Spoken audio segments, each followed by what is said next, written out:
J'ai ce matin un message que je pense que Dieu va faire des bonnes choses. Est-ce qu'on peut l'acclamer un peu pour le temps qu'elle va investir dans votre vie ce matin?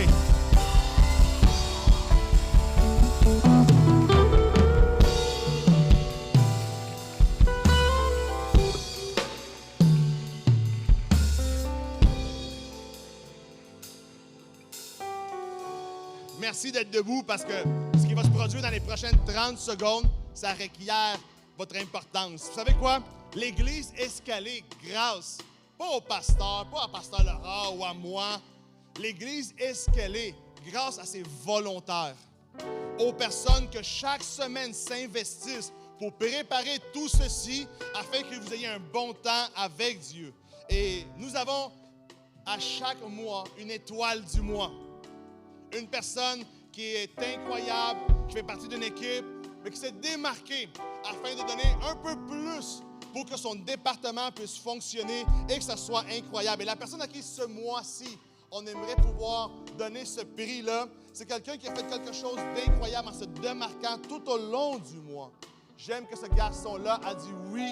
Et à chaque fois qu'on a besoin de lui, il est toujours là. Son attitude de service, son cœur et son amour pour l'Église font en sorte qu'il est l'étoile du mois.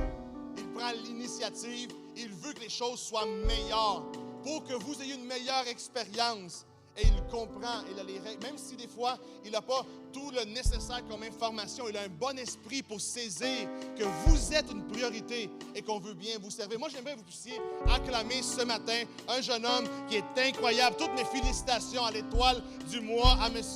Jeremiah Osei. Est-ce qu'on peut l'acclamer, s'il vous plaît? Jeremiah, come on, bro, come in. Merci pour les bonnes choses que tu fais pour l'Église. Tu fais une différence.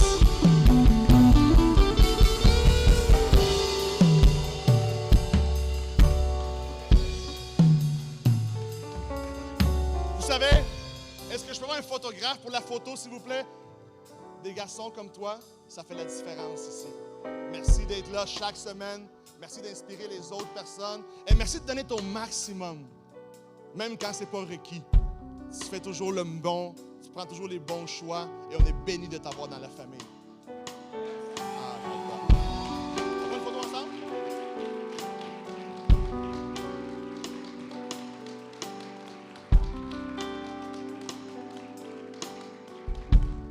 Merci beaucoup encore. Et maintenant, mesdames et messieurs, avec vous, mon épouse, Laura.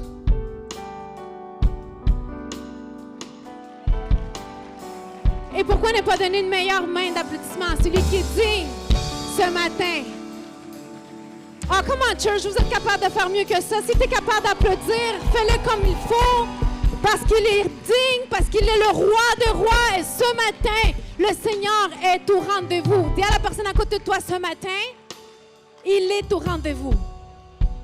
Et vous pouvez vous asseoir.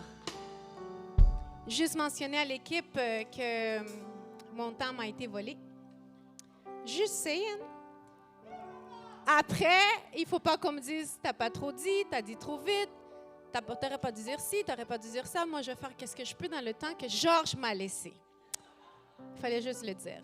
Je suis très contente et honorée d'être ici ce matin. C'est un privilège pour moi de pouvoir vous partager un message qui vient du cœur de Dieu. Et je sais qu'aujourd'hui, si tu as ton cœur disposé, aujourd'hui, tu ne sortiras pas d'ici de la même manière que tu es rentré, mais tu vas sortir totalement comblé dans les besoins que tu mets devant Dieu. Aujourd'hui, il est au rendez-vous.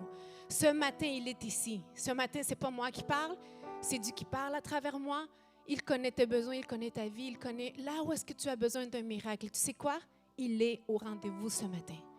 Tu as été capable de te déplacer, laisser des choses, laisser ton confort, parce que tu es assoiffé de lui, parce que tu veux entendre quelle est sa direction, qu'est-ce qu'il a pour toi ce matin. Et ce matin, je déclare que toute personne qui est venue chercher quelque chose de la part de lui va sortir les mains pleines de cette place. Totalement transformée, totalement touchée, totalement guérie, totalement inspirée. Amen. Et j'aimerais, avant de commencer, rentrer dans le message, que tu puisses te réjouir avec moi ce matin parce que nous sommes une famille. Et ce matin, j'aimerais que tu puisses, avec moi, donner une main d'applaudissement au Seigneur pour la vie d'un homme que j'aime et qu'à chaque fois que je parle de lui, ma voix commence à trembler. Et c'est inévitable parce que c'est un homme exceptionnel et c'est mon papa. Aujourd'hui, non bébé, toi aussi, mais il faut le dire. Sois pas jaloux. Mais mon papa aujourd'hui, c'est son anniversaire. Yes, yes, yes. Et je suis bénie de l'avoir avec moi. C'est un homme exceptionnel, un homme exemplaire. Et comme je l'ai dit ce matin, Dieu savait comment choisir le papa dont j'avais besoin. Chérie, je m'excuse. À chaque fois, c'est comme ça. Il va me chicaner parce que je pleure tout le temps. Je suis sensible quand je parle de mon papa parce que dans une vie tellement remplie de hauts et de bas, j'ai toujours pu avoir un papa qui a su combler chacun de mes besoins. Il a été un père et une mère pour moi. Et ce matin, je vais donner la gloire à Dieu pour la vie de mon papa. Ça fait que donne une bonne main d'applaudissement. Aide-moi à souhaiter à mon papa un très joyeux anniversaire. Woo! That's my daddy!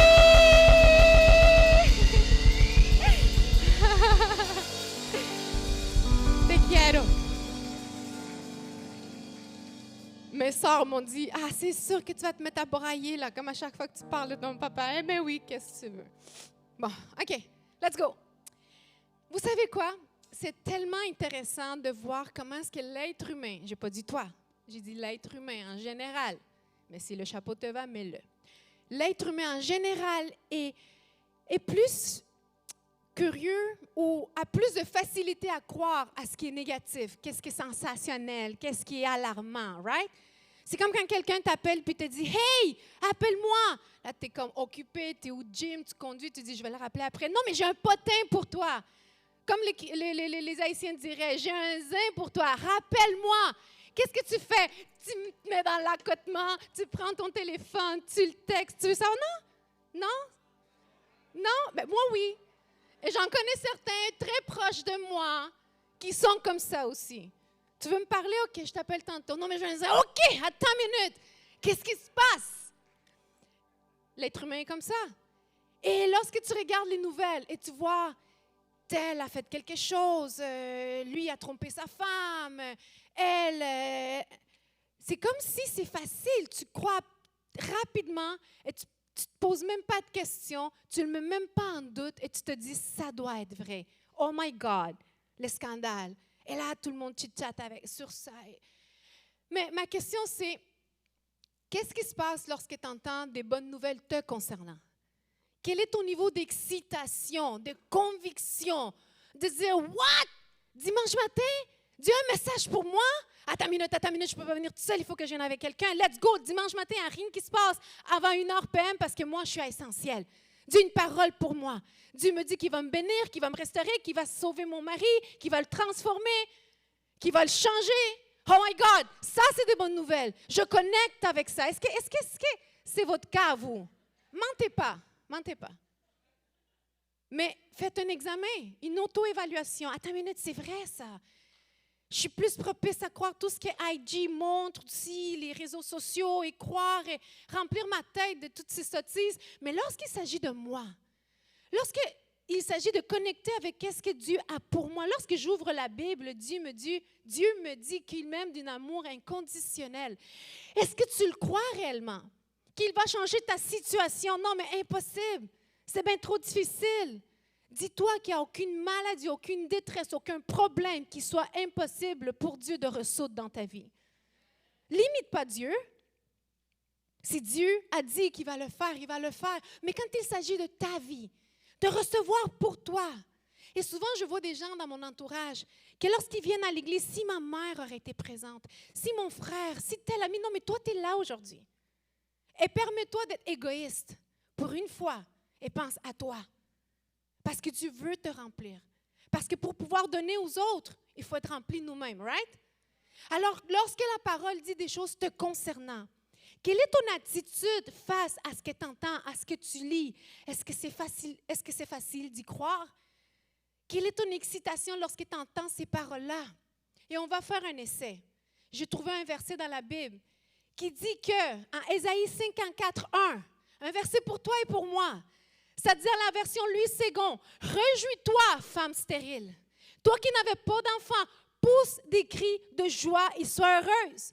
Toi qui ne connaissais pas les douleurs de l'accouchement, le Seigneur te dit, toi, la femme abandonnée, tu as maintenant plus d'enfants que la femme qui a un mari. » Si je interprète ce verset et j'enlève femme stérile et je parle à un peuple qui n'a pas encore vu les promesses de Dieu dans leur vie, que je parle à quelqu'un ici qui n'a pas encore pu enfanter les promesses de Dieu dans leur vie, Dieu te dit ce matin, réjouis-toi, pousse des cris de joie et d'allégresse, adore-le, parce que certainement pas, tu n'avais pas encore connu les douleurs de l'accouchement de cette promesse, mais certainement Dieu te dit, tu auras plus d'enfants que la femme qui a un mari. C'est de cette manière-là qu'il faut interpréter la Bible quand tu veux t'approprier des promesses de la part de Dieu. Ésaïe 54 dit, « Agrandis l'espace de ta tente. Tends les toiles plus larges pour t'habiter. Ne calcule pas tes dépenses. Ne calcule pas tes dépenses. Allonge les cordes et fixe bien tes piquets. En effet, tu vas te répandre à tous côtés. Tes enfants vont prendre les pays voisins. Ils vont repeupler les villes abandonnées. N'aie pas peur. N'aie pas peur. Tu ne seras plus couvert d'honte. Ne sois plus troublé. On ne t'insultera plus. Tu oublieras la honte que tu as ressentie quand tu étais jeune. Quand je lisais ça, ça me prêchait à moi-même. Combien avons commis des sottises, des niaiseries, des péchés, des erreurs pendant notre jeunesse? Combien avons eu honte de ce qu'on a fait? Et parfois, comment l'ennemi essaie de nous condamner, toi qui essaies d'aller prêcher. Il y a peut-être des gens qui te regardent sur YouTube, qui sont assis dans la salle, qui savent qui tu étais quand tu étais jeune, adolescente. Et là, la voix de l'ennemi commence à essayer de me faire douter sur ce que Dieu est capable de faire aujourd'hui après m'avoir transformé. Oui, j'ai commis des erreurs étant jeune. Aujourd'hui, c'est mon témoignage et mon expérience. Parce que Dieu, s'il a transformé ma vie, dis-toi qu'il peut transformer la tienne aussi. Je n'ai pas été un cadeau pour mon père pendant mon adolescence. Et tu sais quoi? C'est ma meilleure leçon et université pour savoir comment élever mes enfants. Oh oui! Aujourd'hui, j'ai de l'expérience à cause de ce que dans le passé, j'ai pu commettre. Mais ça dit, tu ne ressentiras plus l'honte que quand tu étais jeune. Tu ne te souviendras plus des insultes qu'on te lançait quand tu étais veuve. Ces versets sont très intéressants parce qu'il existe deux écoles de pensée par rapport à ce même verset. D'une part, des théologues disent que dans ce verset, le prophète parle d'une femme stérile, une femme qui n'avait pas pu avoir d'enfant. Et ça représentait toutes les femmes stériles dans l'Ancien Testament. Mais d'autre part, les théologues pensent que ce verset parle au peuple d'Israël, plus précisément à Jérusalem, une nation dans l'Ancien Testament qui était stérile et qui n'avait pas pu enfanter encore les promesses de Dieu. Mais peu importe de quel côté tu te situes, aujourd'hui, Dieu te dit que le message est le même. Et j'aime beaucoup le message que le prophète nous donne ici parce qu'il commence en disant « Hey toi, réjouis-toi ». Femme stérile. C'est comme s'il lui lançait en pleine face sa condition actuelle. C'est comme s'il dirait, « Hey, toi qui es broke, réjouis-toi, ça va changer. Hey, toi, la divorcée, réjouis-toi, ça va changer. Et toi, le célibataire, réjouis-toi, relève-toi, ça va changer. Hey, toi qui as commis des péchés, le violent, l'étiquette ici et l'étiquette là, hey, toi, ça va changer. Réjouis-toi, relève-toi. La promesse est toujours là. Parce que même si toi, tu changes, Dieu ne change pas. Tu n'es pas si puissant que ça. Peu importe à quel point tu es très bon, peu importe à quel point tu es le pire, Dieu ne change pas. Il t'aime d'une manière inconditionnelle, sans s'inquiéter de qui tu étais ou qui tu es. Il t'aime tout simplement. Femme stérile, peuple stérile, toi qui n'as pas encore connu les douleurs de l'enfantement, réjouis-toi. Réjouis-toi aujourd'hui et lance des cris de joie. Et tu sais quoi? Oui, ça nous motive. Oui, ça nous propulse, ça nous relève. Mais qu'est-ce qui se passe quand c'est réellement difficile? Qu'est-ce qui se passe quand la détresse est réelle La douleur est intense. La réalité nous frappe et on veut se relever, puis elle nous frappe encore et on retombe. On n'a plus de force. Qu'est-ce qui se passe, Laura? Quand je ne peux plus, n'abandonne plus. N'abandonne pas, mais qu'est-ce qui se passe lorsque Dieu te dit, c'est pas facile, mais réjouis-toi, parce que ma promesse tient toujours et ta situation va changer. Le prophète ici parle d'une nation, une femme stérile, mais une chose très importante qui doit rester dans ta tête, c'est tes circonstances ne peuvent pas définir ton niveau d'adoration. Tu dois protéger ton adoration et ta relation avec Dieu comme un bien très précieux que tu as et que rien ne peut l'atteindre parce que ça, c'est ta source de vie. Parce que ta vie en dépend. Que ça aille bien, que ça aille mal, ton adoration ne doit jamais descendre, mais doit toujours aller de haut en haut, de passion en passion, parce que Dieu est toujours capable et prêt de t'amener à plus. Ton niveau d'adoration ne peut jamais descendre au niveau de tes circonstances négatives. Peu importe ce que tu vis, Dieu te dit au milieu de ta difficulté, commence à te réjouir, car cette mauvaise saison va finir par passer. Il n'y a absolument rien qui est éternel. Quelle saison es-tu en train de traverser qui est difficile aujourd'hui? Dis-toi une chose, elle va passer. Il y en a qui disent, oui, le temps arrange tout. Moi, je te dis, le temps arrange tout, mais Dieu transforme toutes circonstances. Et c'est vrai. Et c'est vrai.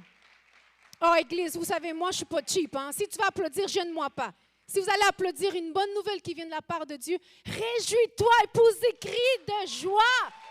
Réjouis-toi parce qu'aujourd'hui, il est présent dans cette salle, prêt à faire le miracle dans ta vie. À qui ou à quoi donnes-tu le droit de voler ton adoration envers Dieu? À quoi tu donnes l'accès dans ta vie? Que tout va bien, tu viens à l'église, tu es connecté avec Dieu. Parce que tout va bien, mais moindrement, cet aspect-là est touché dans ta vie. Ça ne va plus. Tu n'as plus envie de connecter avec Dieu, tu n'as plus envie de venir à l'église. À quoi tu donnes accès à ta vie? De venir descendre ton niveau d'adoration. Est-ce que c'est des projets qui n'arrivent pas à fonctionner ou à donner un résultat? Est-ce que ce sont tes enfants qui vont de mal en pire? Est-ce que c'est ton mariage? À quoi donnes-tu l'accès de venir transformer ton adoration et abandonner le Seigneur? Moi, je veux dire quelque chose, c'est mieux de savoir c'est quoi. Si c'est tes finances, si c'est une maladie quelconque. Je veux dire pourquoi? Parce que l'instant que l'ennemi voit c'est quoi, c'est ça qu'il va utiliser tout le temps pour venir essayer de te faire abandonner ta relation avec Dieu.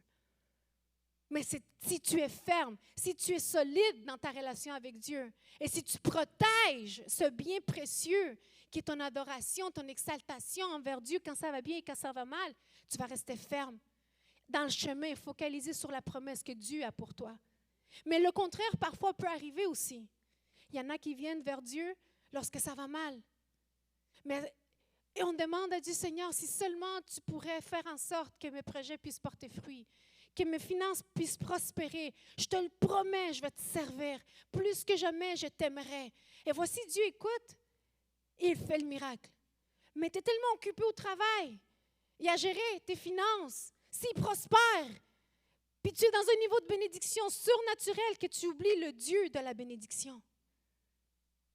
Et ça aussi, ce n'est pas correct.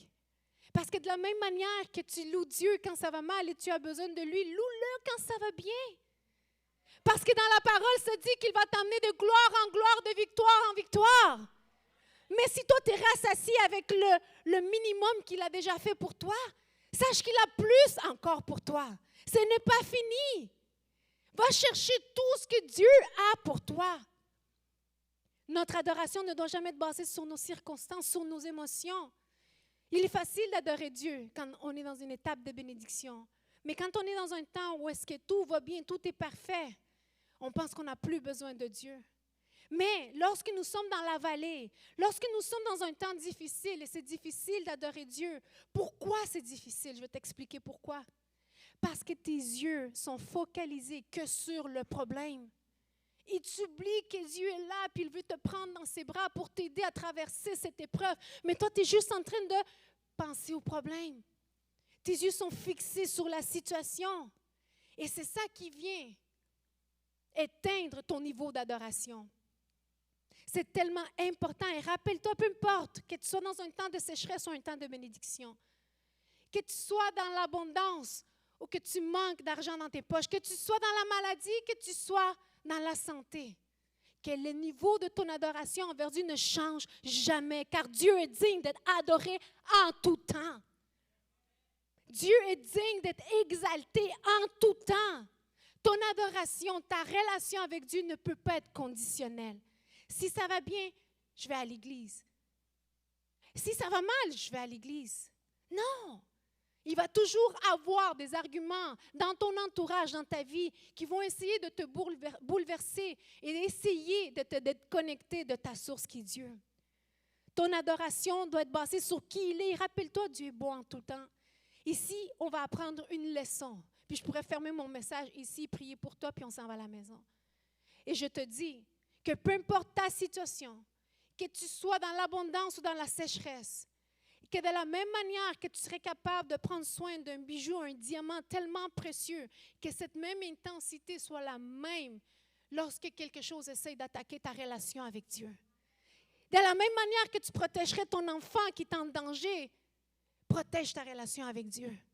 Et tu vas voir à quel point ça va te fortifier, ça va te motiver, ça va t'amener à être le champion que tu es réellement à l'intérieur, même quand ça va mal. Ce verset, come on, gloire à Dieu pour ça. Et ce verset nous lance un défi. Élargis ton territoire. Ne te limite pas. Si tu penses que tu es bien, sache que Dieu a plus pour toi. Ta tente est trop petite. Tes limites, là, quand tu as déterminé quel était ton territoire, jusqu'à où tu voulais te propulser en 2023, le Seigneur te dit, étends ton territoire, j'ai plus pour toi. Au-delà de tes pensées, dit l'Éternel. Étends ton territoire, ta tente est trop petite, élargis tes limites, car elles ne peuvent pas contenir toutes les bénédictions que Dieu a pour toi et ta famille. Aïe, aïe, aïe. Parfois, c'est des limites physiques qu'on s'établit. Mais parfois, les limites sont aussi dans nos têtes, dans nos pensées. Tes circonstances ne doivent pas limiter ta foi ni tes attentes. Le peuple d'Israël marchait pendant le jour et le soir, ils montaient leur tente pour se reposer et garder leurs biens. Et le prophète leur dit, tu dois élargir ta tente. La bénédiction qui s'en vient est encore plus grande. Élargis ton territoire. Ne laisse pas que les circonstances limitent ton adoration. Et Dieu te dit, élargis ta tente. Élargis tes attentes. Tu voulais avoir un bon mariage? Non. Tu vas avoir un mariage qui va être digne d'exemple, digne d'imitation, que tu vas pouvoir dire, you know what, moi et ma famille, aujourd'hui, parce qu'on sert un Dieu tout-puissant, fais comme moi, aime ta femme comme moi, tu seras un exemple pour cette société. Ça, c'est le type de mariage que moi, je veux avoir. Pas un mariage Instagram. De toute manière, ça ne marche pas, genre, j'aime pas les photos. Mais un mariage dont le caractère de l'être à l'intérieur de cette relation, c'est de quelqu'un qui a compris que Dieu a plus pour leur mariage. Pas te contenter d'aller bien, mais d'aller chercher la surabondance dont la Bible parle. Ah, je ne sais pas à quel point tu as faim.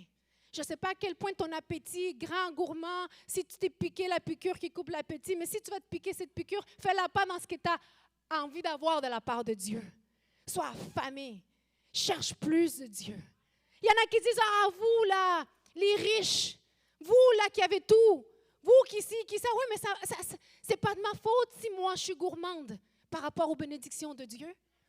Si moi, je sais que Dieu a plus pour moi, ben, je vais chercher qu'est-ce qu'il y a de plus pour moi. Parfois, parce qu'il y en a qui veulent rester dans leur zone de confort à se gratter devant Netflix, puis ils ne veulent pas travailler. Ils veulent limiter ta passion et ton feu pour avancer, aller chercher pour plus. Mais laisse-toi pas atteindre pour ça. Tu as déjà un travail, tu as déjà investi dans des projets, tu as à cœur d'investir dans d'autres choses. Rêve grand. C'est le langage du Saint-Esprit. Qui sont ces amis-là que tu as alentour de toi qui essayent de te dire comment vivre ta vie? À ce moment-là, je ne sais pas qui est plus sotte, lui ou toi qui les écoutes. Mais même des gens très proches de toi ne vont pas vouloir te voir réussir. Ça, c'est notre prédication. Aujourd'hui, on continue. Pendant ce temps, la femme stérile vivait sans aucune passion, sans aucun but, sans aucun désir de vivre, parce qu'elle s'est dit, dans ce temps-là, la femme était vue comme ayant comme seul but de procréer. C'était son seul travail. Mais étant donné qu'elle était stérile, elle s'est dit, moi qui ne peux pas enfanter, elle vivait une vie sans joie. Et Dieu vient la déranger, il lui dit, « Hey, il est un petit peu fréquent. » Il dit, « Stérile, la femme stérile. » Comme s'il n'aurait pas pu lui dire, « Hey, Véronique, non. » Il lui a pitché sa condition en pleine face. Parce qu'il Dieu sait par quoi tu traverses. Il n'ignore pas ta condition. Il sait ce qu'il y a à l'intérieur de ton cœur, derrière le sourire. Il connaît la situation et l'endroit où est-ce que tu as besoin qu'il fasse un miracle. Puis il te dit quoi? Réjouis-toi. Réjouis-toi dans ta condition. Moi, j'aime la parole parce que moi, je suis un peu comme ça. Parce que moi, j'aime ça confondre les sages. Et quand la parole dit qu'il va confondre les sages, c'est parce que pour les sages qui croient que normalement, ce qui serait normal pour toi, qui vit sans travail, sans ambition, c'est que tu vives et tu crèves dans la pauvreté, c'est qu'un jour Dieu fasse le miracle, te relève puis fasse de toi la tête et non la queue. Come on! Comment va le sage? Qu'est-ce qu'il a à dire? Le sage est confondu, il ne peut rien dire. Il bégaye. Parce qu'il est surpris de comment Dieu a transformé ta vie.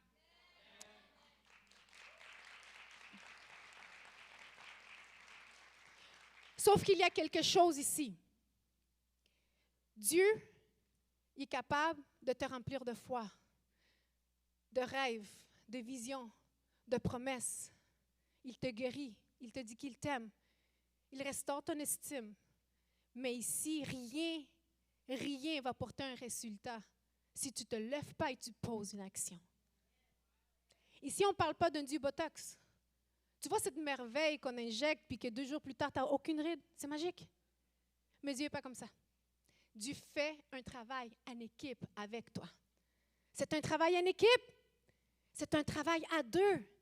Et tu sais quoi? Si tu veux voir des résultats, tu dois poser des actions alignées vers ce que Dieu t'a promis.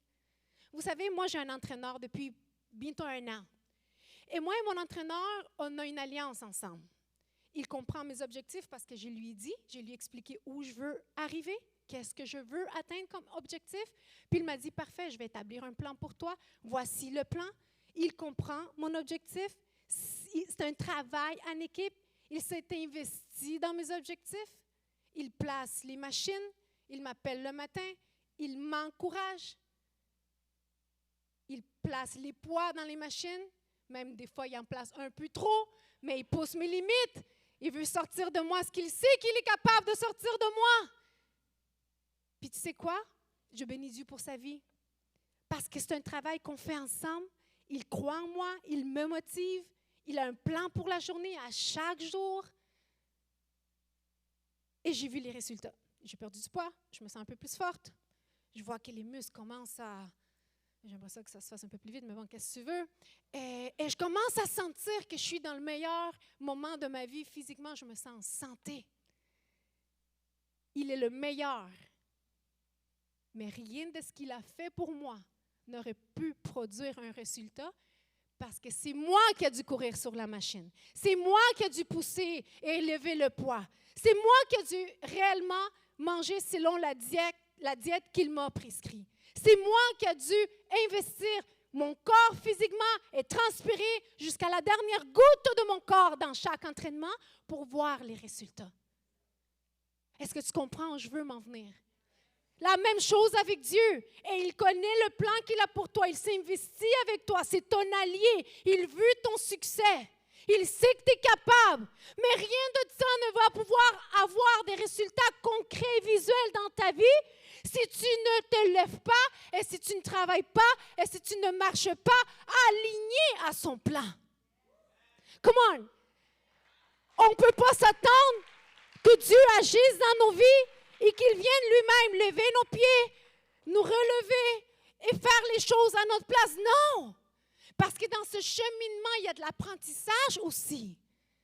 Alors ne soyons pas paresseux lorsqu'on demande quelque chose à Dieu. C'est pour ça que la Bible dit, sache qu'est-ce que tu es en train de demander. Tu veux une femme? Est-ce que tu sais ce que tu es en train de demander? Es-tu prêt à gérer une femme dans ta vie? Parce que les femmes, nous, on a besoin de certaines choses, autre chose que nous dirons « je t'aime ». Hein? C'est plus compliqué que ça, les célibataires. Sinon, parlez aux mariés ici en avant, ils vont vous le dire. Es-tu prêt? Est-ce que tu es prêt à changer ce qui a changé dans ta vie pour avoir une relation, pas parfaite, mais en santé? Ou tu es le genre de célibataire égoïste qui veut une femme juste pour avoir une femme? Non, mais il y en a que c'est ça. Je ne suis pas en train de juger personne. Il y en a qui se sentent un peu reject parce que tous leurs boys dans la clique ont une femme, puis eux, ils veulent une femme aussi parce que c'est ça qu'il faut. Non. Es-tu prêt à mourir à toi-même dans certains aspects pour pouvoir faire plaisir à cette femme? J'ai déjà eu des convois avec des hommes qui m'ont dit « je ne suis pas prêt. Je ne suis pas prêt, je suis trop investi dans mon travail, dans mes études. Je ne serai pas la personne idéale pour une femme en ce moment de ma vie. » Et ça, c'est la décision la plus sage. Mais est-ce que tu es prêt pour encaisser la bénédiction de Dieu aujourd'hui? Peut-être pas. Et ta prière va peut-être changer. Et au lieu de dire « Seigneur, donne-moi ceci », tu vas dire « Seigneur, transforme-moi ici. » Pour que lorsque tu me bénisses avec ceci, je puisse garder la bénédiction et que ça ne soit pas une bénédiction que plus tard devienne une malédiction. Alors aujourd'hui, que Dieu puisse venir amener une lumière à l'intérieur de toi. Que si tu as délaissé ta relation avec Dieu, à cause que tu t'es laissé affecter par les circonstances extérieures, aujourd'hui, rappelle-toi que tu es la seule personne qui peut déterminer quel genre de vie tu vas avoir de la part de Dieu. Il va toujours avoir des situations difficiles qui vont arriver, mais c'est à toi de prendre la décision si cette situation t'écrase ou si cette situation te relève et te fortifie. Ah oui, pour toi, c'est facile de le dire. Ta vie doit sûrement aller bien à ton niveau. Eh non, on a tous nos luttes. Je n'ai pas besoin de venir ici ou poster sur Instagram toutes les luttes, tous mes combats à la fin de semaine terribles que j'ai eus. Non. Mais la seule chose que je sais, c'est que moi, j'ai connu un Dieu qui a été capable de transformer des circonstances où est-ce que la mort voulait ma peau, mais Dieu m'a sauvée. Puis je ne suis pas en train de dire ici quelque chose pour « Oh my God, des beaux captions ». Non. Moi, j'ai fait une prière ce matin en arrivant à l'église. J'ai dit « Seigneur, que chaque parole qui va sortir de cette bouche puisse transformer, puisse guérir, puisse motiver. Seigneur, utilise-moi comme tu sais le faire. » Pas pour une prestation de plus, mais pour que chaque vie, nouvelle ou pas nouvelle, puisse sortir d'ici, transformée, guérie, totalement avec une pensée renversée, avec un cœur rempli de Dieu, guérie physiquement, mentalement, que tu puisses sortir d'ici en sachant que tu n'es pas né pour des petites miettes, mais que si tu marches à côté de Dieu, tu seras surpris de voir les portes qu'il va t'ouvrir. Mais est-ce que tu es prêt à qu'il ouvre ces portes?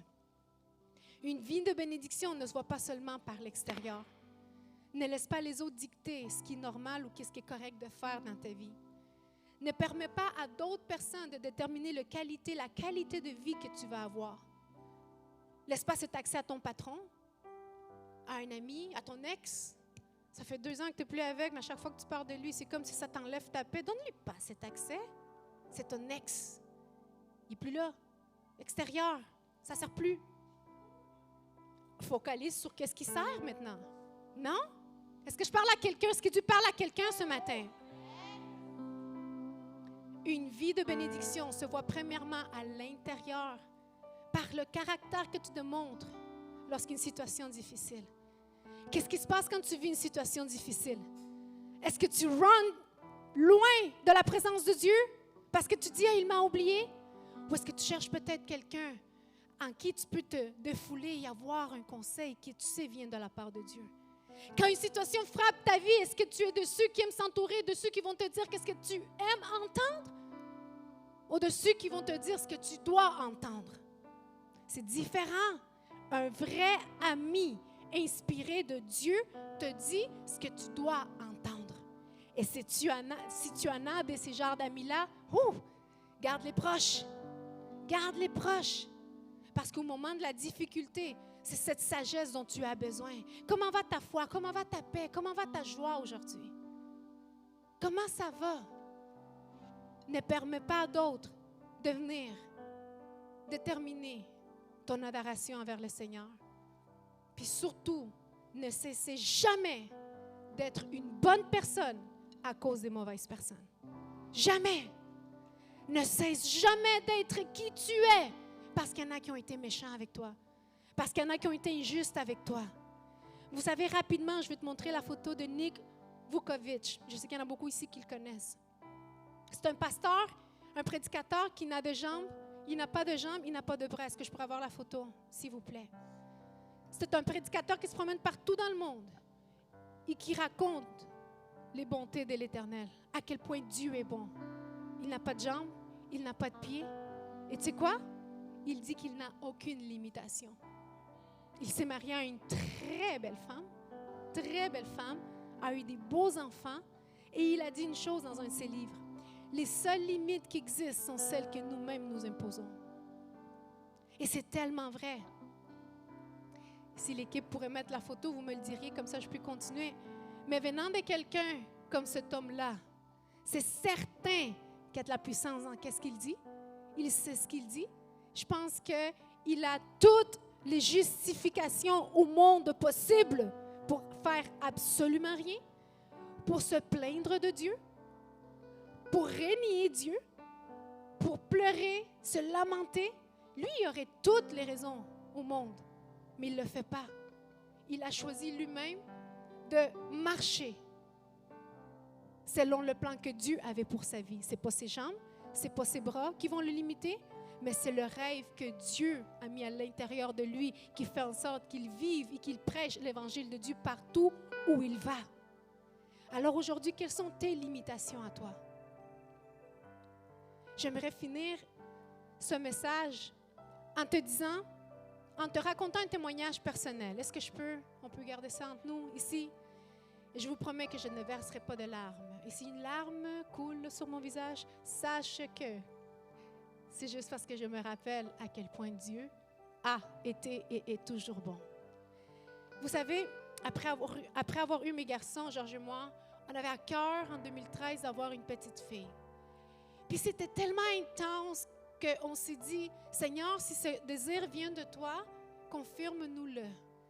Et Georges et moi, on était en accord qu'on avait ce désir dans notre cœur et ça venait de Dieu. Georges me dit, Dieu me dit que cette année, avant que l'année finisse, nous allons avoir une petite fille. Au début, j'étais comme, il est tellement cute. C'est sûr qu'après 2 garçons, tout le monde veut une petite fille. Il est tellement cute, il veut sa princesse. Mais après, il me disait, non, on va avoir une petite fille. Et on va l'appeler comme ci, on va faire ceci, on va faire cela. Et ça, on s'est contagié dans ce désir, puis on a compris que Dieu nous avait donné une promesse. On était convaincus. Mais c'est là que j'ai vécu une des épreuves les plus difficiles dans ma vie. Lorsque je suis tombée enceinte, effectivement, on a travaillé fort pour que la promesse s'accomplisse. Vous comprenez? Ici, moi, je prêche, mais je pratique. Qu'est-ce que je prêche? Dieu te promet une fille, mais elle ne va pas paraître comme ça. Il faut y travailler. Donc, on s'est mis à travailler. Genre, je ne travaille pas fort, mais bon, ça, c'est un autre témoignage.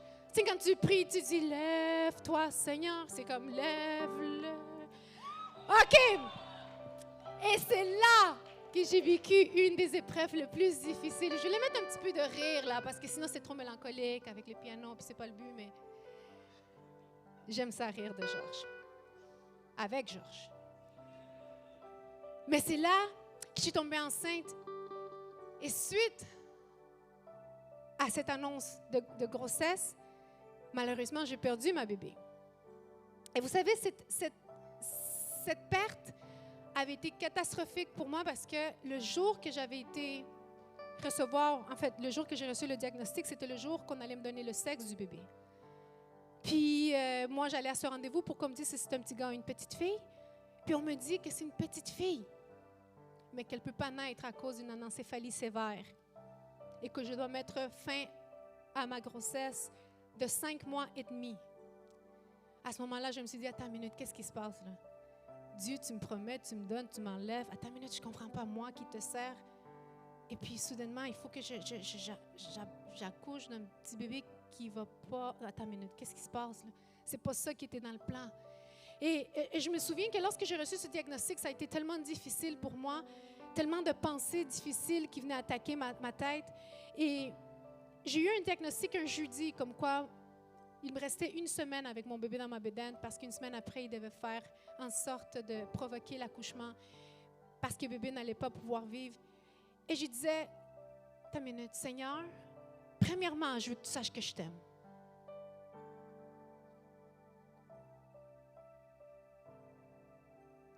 Peu importe ce qui se passe, peu importe si je suis dans la bénédiction ou dans cette détresse, Dieu, je t'aime. Et il fallait que ça soit ma prière au début. Je voulais me convaincre, Dieu, je t'aime. Je ne comprends pas ce qui se passe. Je ne veux pas comprendre. On n'est pas toujours obligé d'avoir toutes les réponses à tout. Je t'aime. Mais s'il te plaît, fais un miracle. Confonds la science. Que dans cette semaine où est-ce que le diagnostic a été donné et que je dois attendre avant de perdre mon bébé, fais un miracle. Tu ressuscites des morts. Tu guéris des malades. Tu confonds la science. Allez, OK, let's go. On fait ça ensemble. Que dans cette semaine, tu fasses un miracle, puis que dans 1 semaine, on vienne, puis qu'ils soient étonnés. Il y a quelque chose de surnaturel qui s'est passé. Ton bébé va être en santé. Seigneur, fais le miracle. Et je me souviens, je m'étais enfermée dans ma chambre. Lorsque j'ai eu le diagnostic, j'ai dit, Georges, coupe les réseaux sociaux. Si le monde m'appelle, même si c'est la famille, je ne suis pas disponible. Parce que je savais qu'ils étaient tristes. Et moi, il fallait que je sorte de ma tristesse. Donc, je ne pouvais pas être en lien avec rien de négatif. Il fallait absolument que je me relève. Et j'ai dit, Georges, bombarde-moi de versets bibliques. Bombarde-moi de louanges. Fais exploser le système de son juste par de la louange et de l'adoration. Actuellement, je suis dans un état où est-ce que, je peux pas, si moindrement je lâche ma connexion avec Dieu, oublie ça. Je suis une proie facile pour le diable. J'ai fini. Je savais que j'aurais tombé en dépression, etc., etc. Et vous savez quoi? On a appelé des amis pasteurs. Et un en particulier m'a appelé un soir, dans cette semaine. Il m'a dit, j'ai besoin de parler avec toi. J'ai dit, ça y est, c'est un pasteur d'une des plus grandes églises au Pérou. Je l'aime énormément. C'est un homme de Dieu dans mon cœur. J'ai dit, yes, voici la parole de résurrection que j'attends. Oui, pasteur, je suis prête. Il dit, non. Et si je ne vais pas faire une prière que tu t'attends que je fasse, que Dieu puisse faire un miracle et guérir ton bébé et ressusciter ton bébé. Non. Je vais prier pour que tu acceptes la volonté de Dieu. Ouf! Quand il dit ça au téléphone, j'ai dit, pardon, que j'accepte quoi? Mais la volonté de Dieu est bonne, agréable et parfaite. Et ça, c'est pas parfait pour moi. Je veux pas ça. Mais il m'a expliqué. Dieu t'a promis, Dieu va t'amener là. Mais pour t'amener là, parfois il y a des vallées. Il y a des situations difficiles. Des fois, ça va bien. Des fois, ça va moins bien. Mais la promesse est toujours là. Tu ne la vois pas parce que dans la vallée, dans les situations difficiles, dans la détresse, tes yeux sont plus focusés sur la promesse, sont focusés sur le bas, sur qu'est-ce qui ne va pas. Et ça essaie de te perturber, de te faire oublier que Dieu est Dieu, il veut toujours, il continue toujours à être Dieu. Mais la détresse est là. Il me dit, accepte la volonté de Dieu telle qu'elle soit, toujours en te rappelant que Dieu n'est point homme pour mentir, il est fidèle à chaque promesse qu'il a mis dans ton cœur. Mais moi, dans ma tête, c'était ça ma promesse. C'est ça que je voulais. C'est ça que je savais que Dieu m'avait envoyé. Et l'ennemi voulait me l'enlever. Il m'a dit non, accepte sa volonté. C'est comme ça que j'ai prié, j'étais obéissante. J'ai dit, Seigneur, aujourd'hui, j'accepte que tu vas faire ce que tu sais ce que tu dois faire. Quand j'ai raccroché le téléphone, ma perception avait tout changé. 1 semaine plus tard, j'arrive, je me couche, on passe la petite machine, puis on dit, malheureusement, bébé n'a que quelques heures de vie actuellement. On va devoir procéder à l'arrêt d'accouchement. Cette situation a scié mes 2 jambes. Cette situation m'a mis à terre. Cette situation m'a enlevé quelque chose à l'intérieur, mais tout de suite, ce vide devait être rempli. Tout de suite, je savais que je ne pouvais pas rester longtemps à terre. Et ça, c'est la bénédiction d'avoir un homme de Dieu qui t'accompagne. Georges a été capable d'être à côté de moi, me relever. Dans sa détresse, on s'entend. On est deux qui allons avoir le bébé. Mais dans sa détresse, il m'a relevé. Il a fait une infusion de foi à l'intérieur de moi. Puis il m'a dit, lâche pas. Dieu nous l'a promis. Dieu va le faire. Et en dedans de moi, je dis, non, mais il est fou, lui. Mais lui, il était convaincu. Et cette conviction m'a été transmise. Et à ce moment-là, je me souviendrai toujours, dans mon cauchemar, dans ma situation, je me suis enfermée dans la chambre de ma fille, et j'ai dit, en fait, de mon garçon. Et j'ai dit, Seigneur, j'accepte ta volonté. Parfait, je vais perdre mon bébé. Mais dans tout le processus, sois présent. Là, il va falloir que j'accouche d'un petit bébé qui ne va pas naître. Je ne veux pas de contraction, je ne veux pas de douleur. Je veux que ce soit facile. Je ne veux pas souffrir pour perdre bébé. Non, je vais souffrir pour avoir un bébé en santé. Il n'y a aucun problème, sans épidural. Non, ce n'est pas vrai, avec épidural. Mais, à ce moment-là, j'ai dû accepter que la volonté de Dieu était celle-là. Je ne comprenais pas tout. J'acceptais peut-être pas tout. Mais une chose certaine, j'aimais Dieu plus que jamais. Je me suis accrochée de Dieu plus que jamais, sans savoir vers où ça allait m'amener. J'ai dit, Seigneur, moi je t'aime dans les bons moments, mais surtout dans les mauvais moments. Et aujourd'hui, je me suis dit, si je ne me serais pas accrochée de Dieu de cette manière-là, je n'aurais pas pu avoir ma belle promesse qui est Abigail.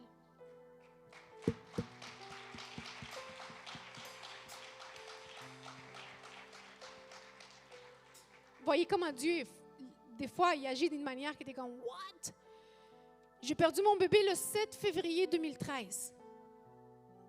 4 semaines plus tard, le cimetière m'appelle à 9h20 le matin.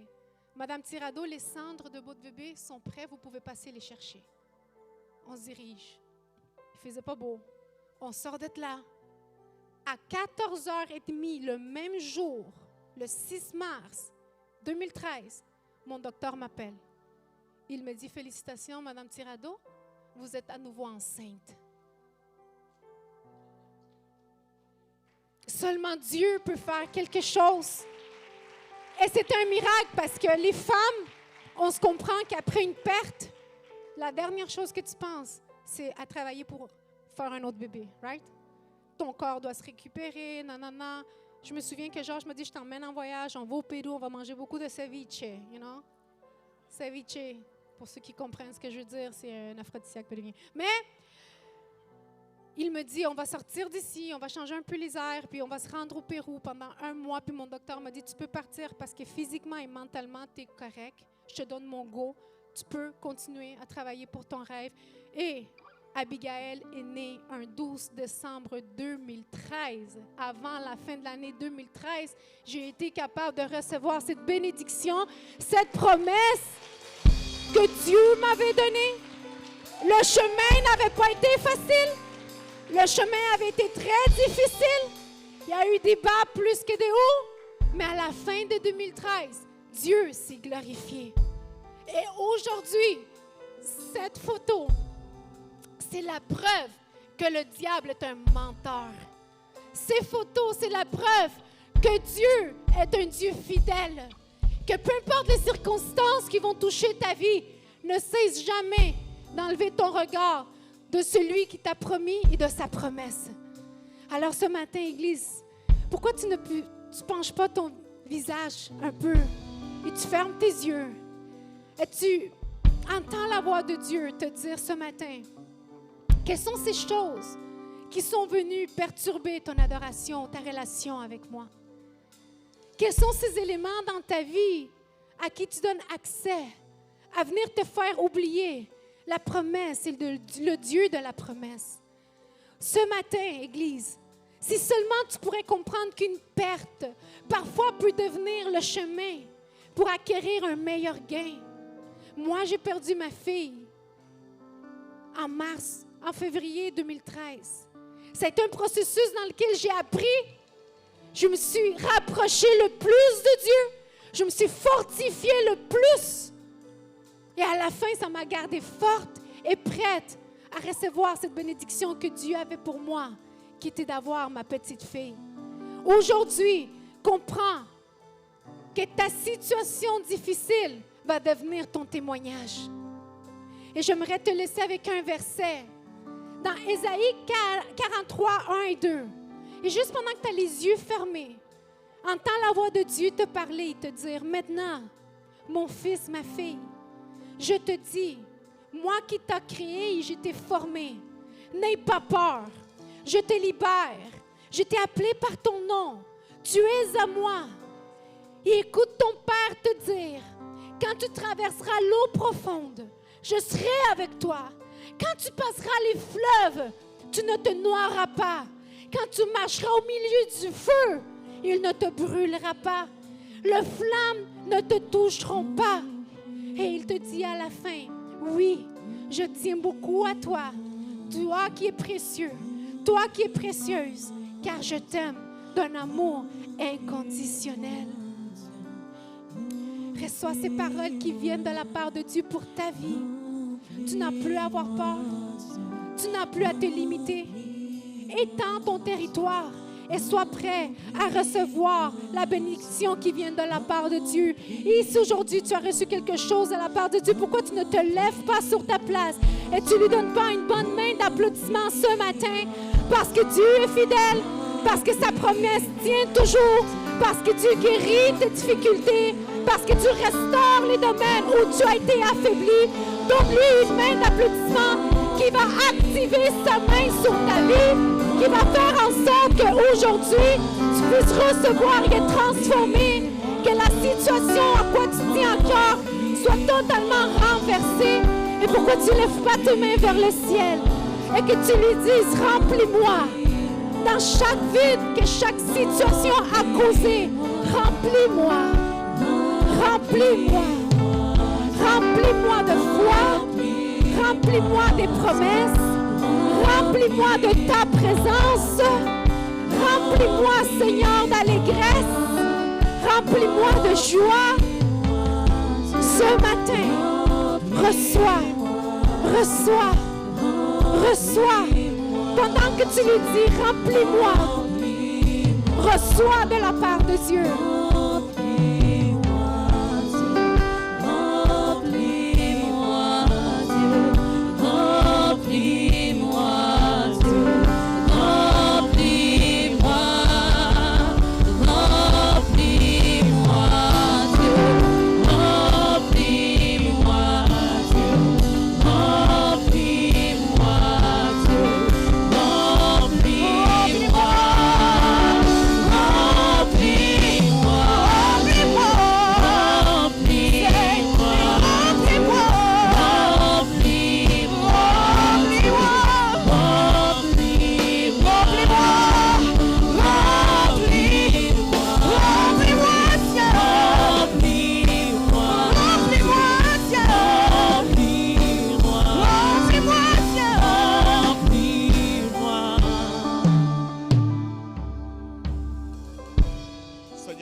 Gloire et honneur pour le message de ce matin. Quel privilège d'entendre toutes ces vérités-là. Et quel privilège de l'entendre de la part d'une femme. Amen. Est-ce qu'on peut donner au Seigneur une bonne main d'applaudissement pour la vie de mon épouse? J'aimerais pouvoir fermer le message d'aujourd'hui en donnant l'opportunité à ceux et celles qui sont ici pour la première fois ou peut-être tu nous visites déjà depuis quelques semaines. Peut-être tu veux connecter avec Dieu un peu plus. J'aimerais t'inviter à faire une prière. Ici, à l'Église Essentielle, on saisit qu'on est à une prière de voir un miracle dans notre vie. Et si ce matin, tu veux connecter avec Dieu, que Dieu te remplisse davantage et que ta vie puisse juste faire un 180 afin que tu puisses rentrer dans tout ce que Dieu a pour toi, je veux que tu puisses faire cette prière avec moi. Et toute l'Église, on va la faire ensemble. J'aimerais que tu puisses prier avec moi en disant, Seigneur Jésus, ce matin, j'ai compris, Seigneur, que j'ai besoin de toi, que ma famille a besoin de toi, Seigneur. C'est pour ça que je viens vers toi, prêt à être rempli, Seigneur, à rentrer dans ma destinée. Qu'à partir d'aujourd'hui, tu puisses être le Seigneur de ma vie, mon Sauveur, et conduire ma barque vers une bonne destination, afin que je puisse rentrer dans tout ce que tu as pour moi. À partir d'aujourd'hui, donne-moi le privilège d'être appelé un enfant de Dieu et que je rentre dans tout ce que tu m'as préparé. Amen et amen. Si tu as fait cette prière pour la première fois avec moi, juste pas loin de toi, à gauche ou à droite, il y a un carton qui dit « Connexion essentielle ». Je t'invite à scanner le code barre et à nous parler un peu de toi afin que Dieu puisse commencer à faire des choses dans ta vie et peut-être le remplir en même temps et à la fin le déposer au comptoir de Connexion essentielle afin qu'on puisse prier pour toi et qu'ensemble on puisse voir des choses incroyables se produire dans ta vie. La première chose, la première bonne chose à faire aujourd'hui, c'est de le remplir. Et la deuxième chose très importante à faire, c'est reviens dimanche prochain. Invite tes amis, ta famille, pour que tout le monde puisse entendre les bonnes nouvelles que Dieu a annoncées. Et sur ce, Église, je vous souhaite une excellente semaine. Je vous souhaite de recevoir tout ce que Dieu a pour vous. On se voit la semaine prochaine à la même place, au même endroit. Donnons au Seigneur une bonne main d'applaudissements tous ensemble. Remplis-moi.